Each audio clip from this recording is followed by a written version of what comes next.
Senhor, em nome de Jesus, queremos agradecer ao Senhor pelo primeiro período que nós tivemos. Queremos consagrar a Ti, Pai, esse segundo período em que estaremos falando sobre os nomes de Deus. Queremos conhecer ao Senhor, queremos ouvir a Tua voz e para isso nós precisamos conhecer mais de Ti, Pai. Em nome de Jesus. Amém. Nós já falamos sobre um Deus que existe, em que Gênesis capítulo 1, verso 1,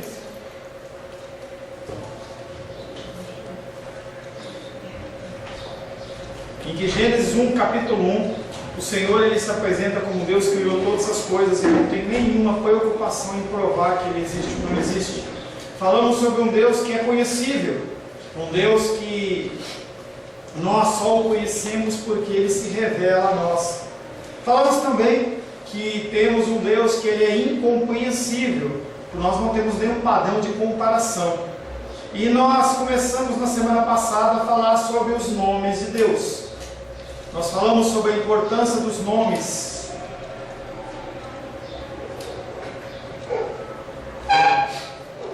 Nós começamos a falar sobre a importância dos nomes na cultura judaica. Nós falamos que dentro da nossa sociedade contemporânea, os nomes eles não têm sentido. Nós escolhemos os nomes por causa de um personagem de novela, jogador de futebol, uma situação qualquer. Tem uma onda que, uma época que todo mundo tinha que ter um nome meio de índio. Aí tinha Cauã, Cauê, Cauí, Cauó, Cauú, tinha um monte de nome diferente, entendeu? Agora teve uma época de futebol, tem outra de novela. Cada época é uma época. E muitas vezes os apelidos que nós recebemos, eles têm muito mais sentido em relação às nossas vidas, às nossas pessoas, do que o nosso próprio nome. O nosso nome apenas fica para diferenciar Paulo de Gabriel. Assim, fulano, qual dos dois vai olhar? O Paulo ou o Gabriel? Então você coloca um nome. Mas, nas escrituras, em especial na cultura oriental, os nomes eles têm sentido. Não porque eles já viveram, e sim porque há uma expectativa dos pais em relação ao filho, e o nome dos filhos é dado nesse sentido.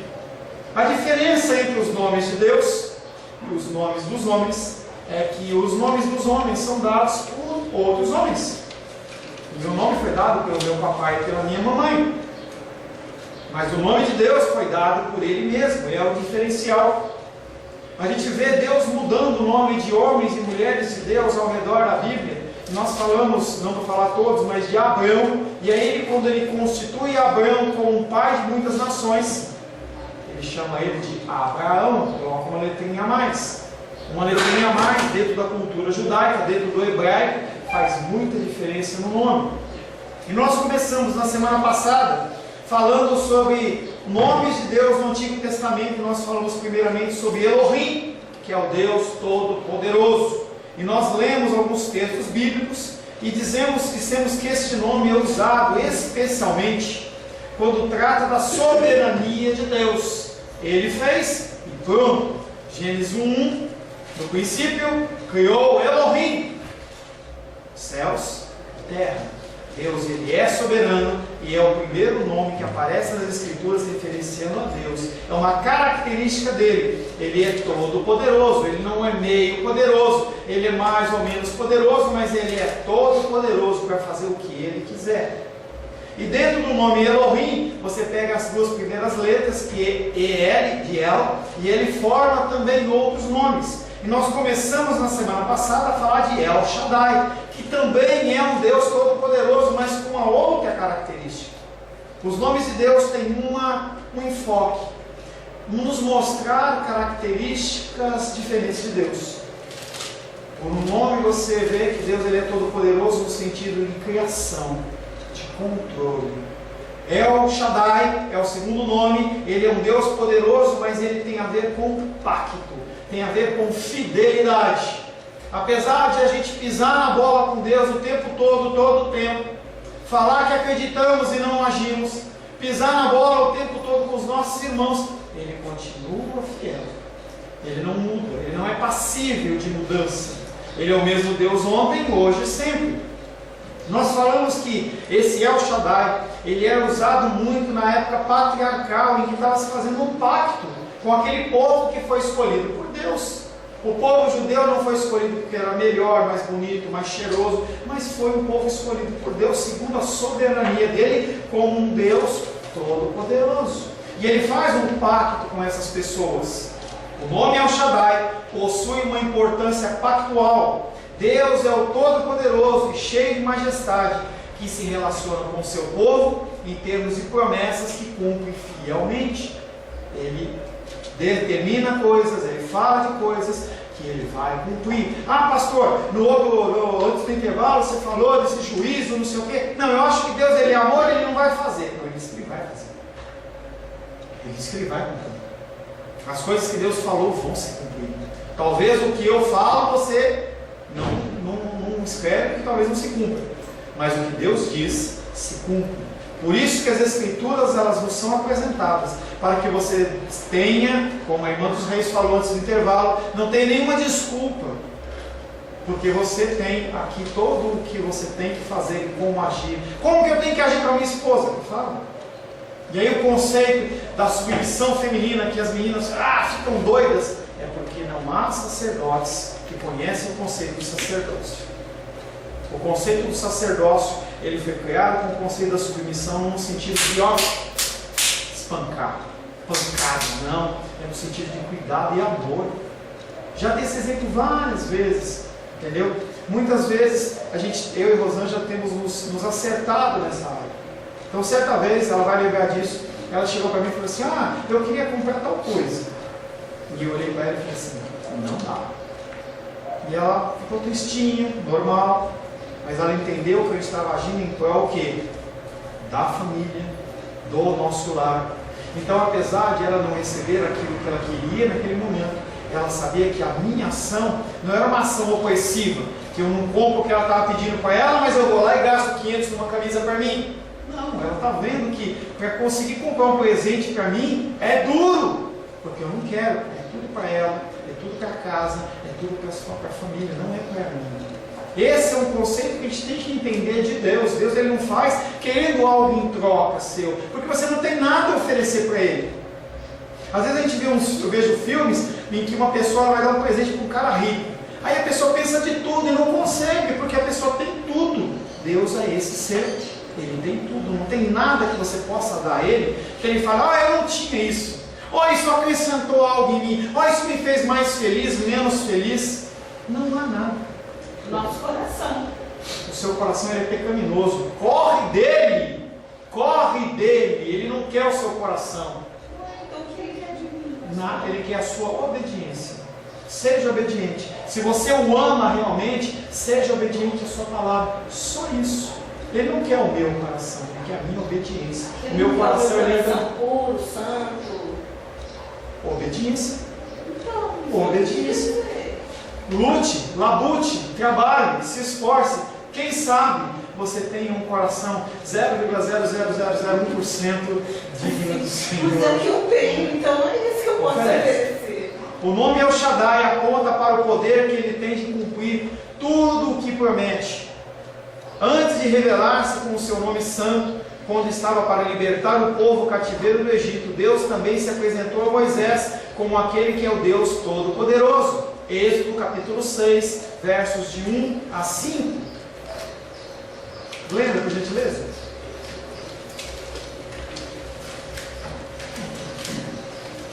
Êxodo capítulo 6, versos de 1 a 5.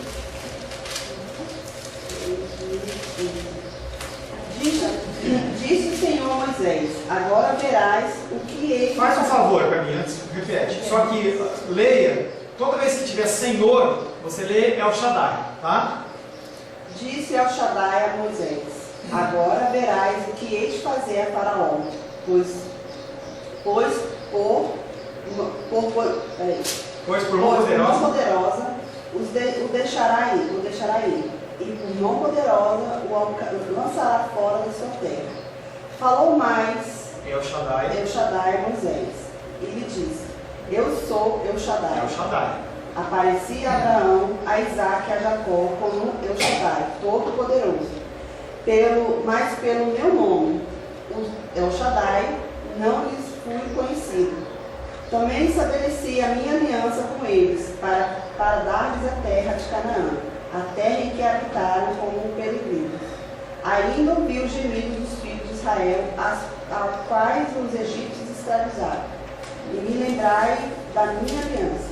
Verso 4 e 5 de novo. Também estabeleci a minha aliança, porque eu sou um Deus de aliança, um Deus de pacto. Verso 5. Ainda ouvi os gemidos dos filhos de Israel, aos quais os egípcios escravizaram, e me lembrei da minha aliança, porque eu sou um Deus de pacto, eu sou um Deus de aliança. Uma aliança que tinha sido feita com Abraão, uma aliança que tinha sido feita com Abraão, Isaac, Jacó. Ela também era válida para os seus descendentes. Pasme, válida para mim e para você nos dias de hoje, porque nós somos filhos de Abraão. Amém. Glórias a Deus por isso, porque Ele é um Deus El Shaddai, Ele cumpre a promessa dele. Ele fala assim: Abraão, você vai ter uma descendência como as estrelas dos céus. Está falando de mim, está falando de você. E Ele cumpre o pacto dele. Hoje nós não temos uma promessa de uma Canaã física, um lugar em que o Senhor vai dar. Deus, Ele não tem loja de automóvel para te dar carro. Ele não tem BNDES, BNH lá para te dar casa. Ele não tem essas coisas, mas Ele te concede uma pátria celestial. Ele concede, Ele fala assim: o que for necessário vai acontecer para que você continue o teu caminho. Porque eu assim o decidi. Eu assim falei. Quem é o homem para dizer para o seu Criador: eu não te quero? Quem é o homem para dizer para o oleiro, dizer: por que você me fez? Os homens, eles acham que tem direito e tem opinião, mas não tem direito e opinião a nada, porque o Deus El Shaddai, que antes Ele também é Elohim, que é um Deus todo-poderoso, Ele controla todas as coisas. Foi sob a majestade poderosa de El Shaddai que Moisés anunciou as pragas que vieram sobre o Egito e que ocasionaram a libertação do seu povo. Quando ele foi apresentar esse Deus lá para o faraó, ele falou: El Shaddai me mandou. Esse Deus é um Deus de pacto, Ele prometeu, Ele vai libertar o meu povo. E aí a gente vê a situação daquele coração de Faraó amolecendo, e aí Deus endurece, mas na verdade o que Deus está trazendo à tona é o que tem no próprio coração de Faraó. Não é que ele queria libertar o povo e Deus endureceu: você é mau, vou endurecer. Não, ele só expôs o que estava no coração daquele homem. Ele ia fazer aquilo, que é o que acontece no coração dos homens hoje. Os homens, eles têm essa tendência para o mal, em fazer o que é mal. E Deus deixa, quer, faz. E a gente vê na cultura hebraica, na cultura síria, grega, babilônica, persa, maia. Vai procurar essas situações, como que essas civilizações acabam. Como que começa essa destruição? Desobediência. Eu faço o que eu quero, eu faço o que eu desejo, consequências. Moisés apresenta o Deus Todo-Poderoso, El Shaddai, o mesmo Deus que havia se revelado pactualmente aos patriarcas, e nós lemos Êxodo, capítulo 6, versos de 1 a 5. Foi sob a majestade poderosa de El Shaddai que Moisés anunciou as pragas que vieram sobre o Egito e que ocasionaram a libertação do povo. Não se sabe a derivação desse nome, El Shaddai, mas ele enfatiza as qualidades básicas da divindade, que são majestade e poder, da realeza, majestade e poder. De qualquer modo, é corrente a ideia de que esse nome mostra o poder absoluto de Deus, que permanece no alto, corrigindo, castigando, salvando as pessoas. 4 textos, Gênesis 17, 1. Gênesis 17, verso 1. Pode ler aí, por gentileza? Gênesis 17, 1.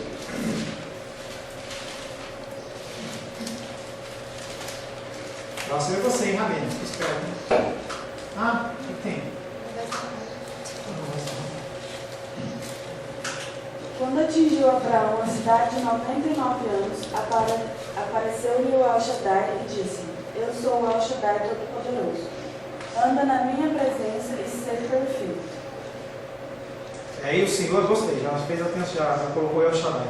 Tá? Então o Senhor ele se apresenta para Moisés dando a direção para ele: faça desta maneira.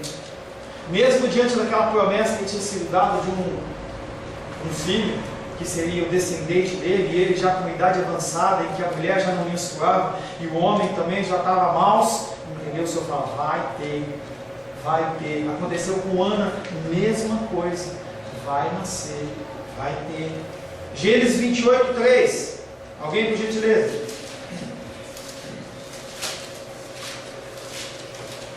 Deus El Shaddai, Todo-Poderoso, te abençoe e te faça fecundo e te multiplique para que venha a ser uma multidão de povos. Falando com Abraão, e veio acontecer. Gênesis 35, 2. Aproveita, Gênesis, você está no embalo aí. 35, 2. Então disse Jacó à sua família e a todos os que com ele estavam: lançai fora os deuses estranhos que há no vosso meio, purificai-vos e mudai as vossas vestes. Porque o Deus El Shaddai havia feito um compromisso com ele, um voto, eles tinham que se manter santos. Salmos 91, verso 1 e 2. Eu vou ler. Salmos 91, verso 1 e 2. Um dos salmos mais abertos nas casas. O que habita no esconderijo do Altíssimo e descansa à sombra do Onipotente, diz o El Shaddai, meu refúgio e meu baluarte, Deus meu, El Shaddai meu, em quem confio, Deus Todo-Poderoso, em quem eu posso entregar todas as minhas preocupações. Por isso que Jesus lá em Mateus diz: não andais ansiosos por coisa alguma, ao contrário, deposita as suas necessidades, as suas preocupações, os seus anseios aos pés de quem? El Shaddai. Não é El Shaddai que ele está falando, porque lá é em grego, El Shaddai é hebraico, mas o sentido é um Deus todo-poderoso e pactual. Você não tem que se preocupar com a alimentação. Vou ficar sentado, não vou fazer nada. Não é isso. Mas ele promete que não vai faltar um recurso na sua mesa. E aí nós temos a Diane de exemplo. 2 anos desempregada, nunca faltou um pão na mesa dela. Agora ela está se virando lá com os negocinhos lá, não veio à igreja hoje, porque ficou andando vendendo as trufinhas de chocolate dela lá. Eu acho que torceu o pé, está com o pé inchado. Mas Deus não deixa faltar nada. O ser humano hoje é desespero. Acabei de ver um filme ontem com a minha filha e com a minha esposa, que era um filme do Super Porco, que eles estavam querendo construir, fazer o Super Porco para alimentar a população mundial. E a pessoa está desesperada, sempre fazendo algumas coisas, e muda geneticamente o trigo, e faz isso. O frango que demorava 3 meses, 4 meses para ficar pronto, hoje em 30 dias, 40 dias, o frango já está cantando. E as consequências dessas coisas, o homem desesperado, porque ele tem que ter alimento, tem que ter cuidado. Se eles soubessem desse Deus El Shaddai, eles não se preocupariam tanto. Há coisas que estão na palavra de Deus que quando você fala para as pessoas parece que você é um ET. A palavra de Deus diz: trabalha 6 anos. Contexto agrícola: planta no primeiro, colhe no segundo, come no segundo. Planta no segundo, colhe no terceiro, come no terceiro, e assim vai até o 6º ano. Só que quando chega no 7º ano, a palavra de Deus diz: não trabalha, deixa a terra descansar, descansa você, vai conviver com a sua família, deixa os seus escravos, as pessoas que trabalham para você descansar. Ué, como é que eu vou comer no 7º? Deus El Shaddai garante. E aí aquele alimento que estava lá no celeiro, ele come no 6º, come no 7º, chega no 8º, planta no 8º. Quando vai colher no 8º, ainda tem no 6º. Como que é isso? Deus El Shaddai Todo-Poderoso prometeu. É assim que funciona. Cuido da minha família, tento manter ela nos caminhos do Senhor. Deus guarda. Deus começa a fazer segundo a minha vontade, segundo o meu querer. Eu decido, eu resolvo. Homem tomando posição da mulher, a mulher tomando posição do homem. O cara fica em casa e a mulher vai ralar na rua, e ele vai lá, coloca o aventalzinho. Entenda que são situações pontuais que podem acontecer, mas não é uma coisa eterna. A responsabilidade é do homem. O homem tem que provisionar a casa, ponto. A mulher pode ajudar, pode trabalhar, pode, mas a obrigação é do homem. Quando essas coisas começam a mudar, você tem lares destruídos porque a mulher está cansada. Porque não adianta falar que o homem vai ajudar, porque quando chega a noite é a mulher que vai fazer a comida, o cara está sentado lá. É assim na minha casa, eu sou folgado. E aí a mulher trabalhou o dia inteiro, trabalhou de manhã, de tarde, aí chega a noite, tem que cuidar dos filhos, tem que fazer comida, ainda tem que ficar cheirosa com o marido ainda. Que casamento não aguenta isso? Troca de papéis, tudo bagunçado. Por quê? Não segue a palavra de Deus. E você vê como o cristianismo está pervertido nos dias de hoje, porque hoje, se você olhar o nível de divórcios dentro do cristianismo, ele está igual ao superior fora do âmbito cristão. Que vergonha, porque as pessoas não querem viver segundo os padrões de Deus. Eu deixo meu filho fazer o que ele quiser, eu deixo a minha filha fazer o que ele quiser, depois você vai cuidar. Não, meu filho não quer fazer isso, tudo bem, não quer ir para a igreja, não, fica em casa, você vai ver depois. Aí depois sabe o que acontece? A gente deixa nossos filhos na frente da televisão, de manhã, de tarde e de noite. Eu tenho um laptop, eu não posso interferir, porque afinal de contas, né, a Ravena, minha filha, ela tem 18 anos, ela tem que ter a privacidade dela. Eu vou falar porque também não está aqui, tá? É a privacidade dela. Então, ela pode ter o YouTube dela, ficar 2, 3, 4 da manhã, fazendo o que ela quiser, porque ela tem a privacidade dela. Depois vai colher os frutos. Depois colhe. As pessoas não têm maturidade. Desculpa, querida. Você não tem maturidade, Gabriel não tem maturidade, Débora não tem maturidade. As pessoas elas vão crescendo e aprendendo a lidar com situações novas, a gente não sabe lidar. É por isso que os mais velhos tentam ensinar os mais novos. Aconteceu comigo também, eu achava que eu sabia tudo, não era diferente de vocês, não era. Mas o que acontece há consequências. Casa errado, consequências. Gera um filho numa juventude, consequências. Depois você vai amargar toda uma situação. Não que uma criança não seja bênção, mas tudo que era para ser construído de uma forma paulatina e crescente, não é feito atropelado. Por quê? Saiu dos planos do El Shaddai Todo-Poderoso, que é pactual. Foi sob a majestade poderosa de El Shaddai que Moisés anunciou as pragas que vieram sobre o Egito. Segundo nome que parte de El, nós falamos do primeiro que é El Shaddai, agora tem um chamado El Elyon, E-L-Y-N, El Elyon, Deus Altíssimo. Deus não é o cara. Você vê lá, às vezes, uma apresentadora de televisão lá fala assim, não, Deus é o cara. Não é o cara. Ele não é o chapa, ele não é o brother, não é o amigão. Toca aqui, Deus. Não é assim. Deus ele é altíssimo. Esse nome aponta para a força, soberania e supremacia de Deus. Como El Shaddai, El Elyon enfatiza a majestade e o poder de Deus. Contudo, esse termo tem mais a ver com Deus como possuidor de todas as coisas. Deus é descrito como Altíssimo, aquele que é elevado acima de toda a criação, ou que reina absoluto sobre a criação. Você pode construir uma torre, você não vai alcançar Deus. Você pode pegar um avião supersônico, você não vai alcançar Deus. Você pode pegar uma nave espacial e você não vai alcançar a altura e dimensão de Deus. E aquela musiquinha que a gente já cantou e eu canto de novo. Tu és soberano sobre a terra, todos os céus, Tu és Senhor absoluto. Tudo que existe e acontece, Tu sabes muito bem. Tu és tremendo, mas Ele se relaciona comigo e com você, porque Ele fez um pacto, Ele fez uma aliança. Mas Ele é altíssimo e Ele tem que ser tratado com reverência. Vai lá no Temer e fala, ei Temer, toca aqui. Vai lá, cheio de bermuda lá pro Temer. Vai lá, pega um desembargador desses aí e vai tratar ele. E aí mano, beleza? E aí mano, bravo, toca aí. Vai ver o que acontece. Ele é elevado acima de toda a criação e reina absoluto. Deuteronômio 32:2, Gabriel, por gentileza.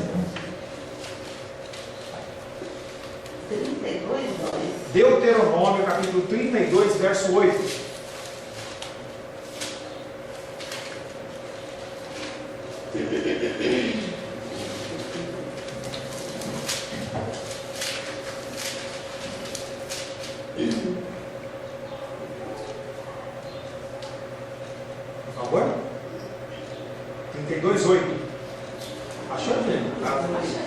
quê? Pode ler, por gentileza. Deuteronômio 32, 8. Quando Gabriel, perdão. Gabriel, eu troquei, desculpa. Obrigado. Gabriel, Deuteronômio 32, 8. 32? 8.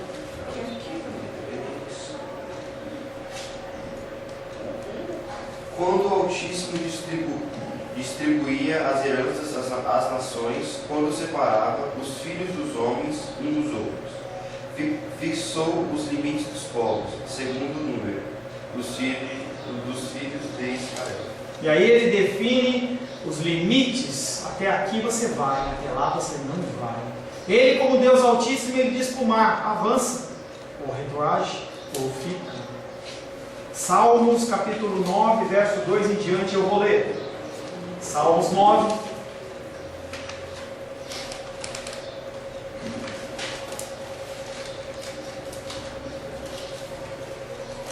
Salmos 9.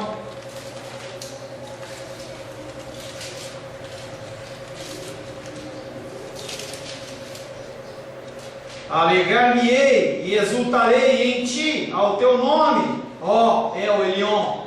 Eu cantarei louvores, pois ao retrocederem os meus inimigos, tropeçam e somem-se da sua presença. Porque sustentas o meu direito e a minha causa, no trono se assentas e julgas retamente. Repreendes as nações, destróis o ímpio, e para todo sempre lhes apaga o nome.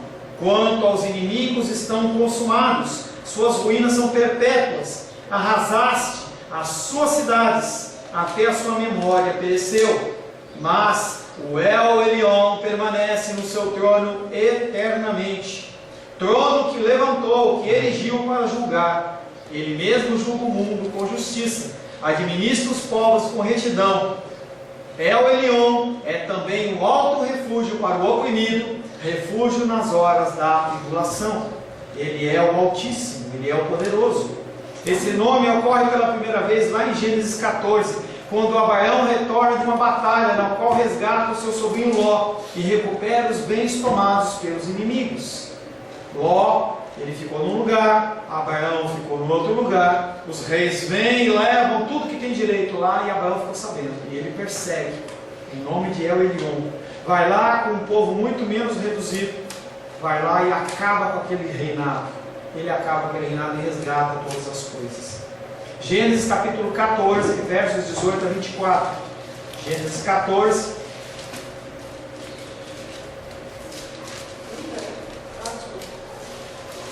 O quê? Gênesis 14, 18 a 24. Glenda, por favor. Melquisedeque, é para trocar o nome aqui? Não. Melquisedeque, rei de Salém, trouxe pão e vinho, era sacerdote do Deus Altíssimo. É sim, por favor. Tá, continuando. Era sacerdote de Deus Elion, de El Elyon. Abençoou ele Abrão e disse: bendito seja o nome de Elion. que possui céus e terra. E bendito seja Elion. El Elyon. Entregou o seu adversário. Vamos fazer assim, ó. Quando você chegar no El Elyon, você dá uma pausa e eu entro com a minha tecla SAP, tá? Faz aquela voz. Tá, vai lá.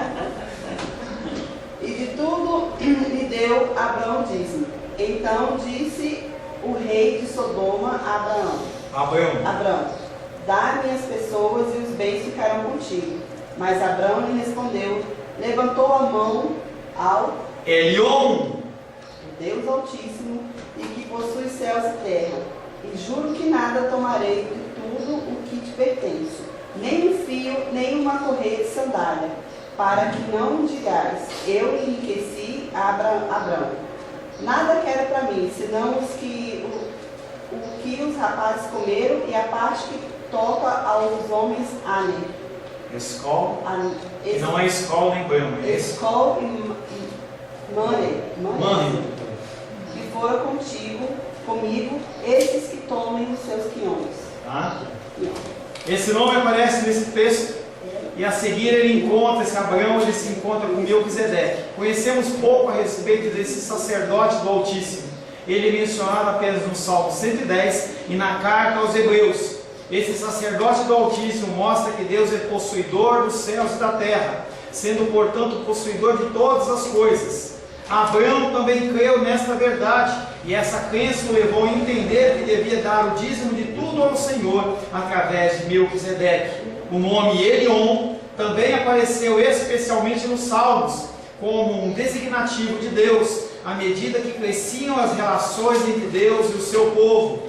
Isso pode ser indicativo de um aumento de familiaridade entre Deus e Israel à medida que o tempo passava. E esse nome foi cada vez mais sendo usado conforme o relacionamento das pessoas com Deus, ele aumentava e melhorava. Porque conforme Deus ele se revelava para aquelas pessoas, eles cada vez mais percebiam que esse Deus não era humano, chato, cara, mas ele era um Deus sobre todas as coisas, dono de todas as coisas. O irmão Paulo ora e fala que ele é o Deus do ouro e da prata. Pastor, se ele é o Deus do ouro e da prata, por que eu tenho que entregar o meu dízimo e a minha oferta? Obediência. Como Abraão fez, nós fazemos. Não é porque Deus precisa e me dá esse dinheiro aqui porque aí eu vou comprar tal coisa. Não, quem pensa assim é o ser humano. Eu penso assim.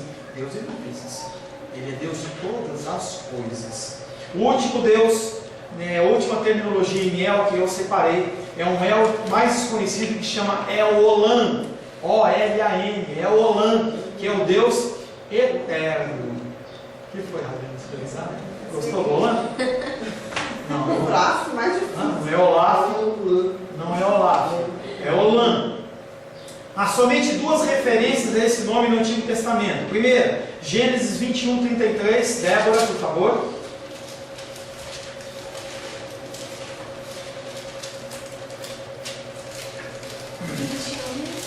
33. Gênesis 21, 33.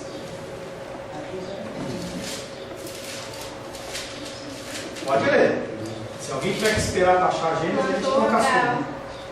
Plantou Abraão tamargueiros e percebe, e invocou ali o nome do El-Olam, Deus eterno. Ele é um Deus eterno. Ele não é um Deus do passado. Ele não é um Deus do presente, não é um Deus do futuro, é um Deus eterno. Ele não tem tempo. Nós somos contados em horas, meses, dias, anos. Deus não tem, Deus é eterno, Ele é o mesmo. Isaías 40, 28, por favor, Edilene. Mas esses nomes é em hebraico? Hebraico. E eles não botam o quê? Oi, querido? Por que eles não botam logo aí?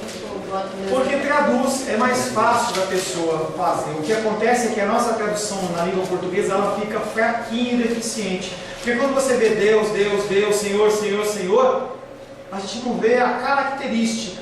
Se você começar a reparar e conseguir fazer uma leitura em hebraico desses textos, você vai ver que a característica que está sendo levantada ali vai te tirar dúvidas e vai fazer com que você não cometa enganos. E as pessoas elas cometem muitos enganos porque uma mesma palavra ela pode ter vários significados. Que é um exemplo que um pastor amigo nosso dá quando se fala em manga. Manga pode ser fruta, manga pode ser isso, mangá é tirar um barato de outra pessoa, tem lampião, tem a manguinha lá. Tem um monte de manga de carburador, hoje os carros não têm carburador. Tem um monte de nome, tem a Mangá, que é a revista. Então, se você coloca só a tradução, você não sabe a que se refere. Você deduz. E às vezes a nossa dedução é errada. Tá? Por favor. Não sabes, não ouvistes o eterno Deus, o Alaon, El-Olam.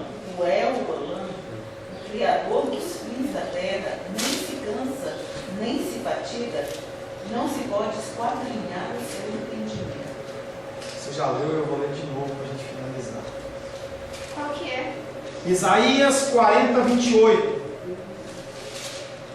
Isaías é conhecido como o quinto evangelho.